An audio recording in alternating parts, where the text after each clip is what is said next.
कृष्णाचं नाव विठ्ठल कसं पडलं आणि मग पंढरपूरला विठुरायाची आणि रुक्मिणीची मूर्ती एकत्र का नाही, ह्या मागचीच ही एक पौराणिक कथा.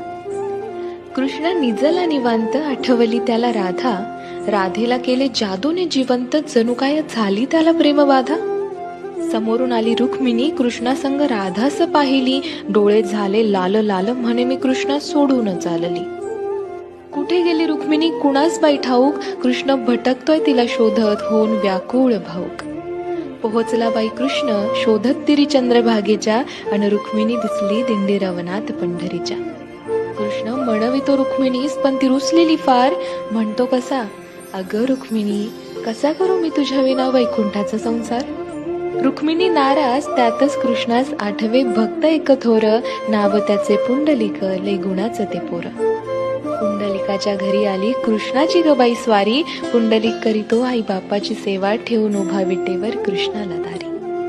वाट पाहता पाहता कृष्णाची मूर्ती राहिली, विटेमुळे विठ्ठल त्यासी प्रचती जाहली. 28 युगे झाली लांब उभी राहुनी, रुक्मिणी रुसवातो धरी, अवघ्या भूमंडळाचा संसार बघत विठ्ठल उभा विटेवरी. भूमंडळी म्हणे विठ्ठलास बाप, आणि रुक्मिणी साई, आणि बोला जय जय विठोबा रखुमाई.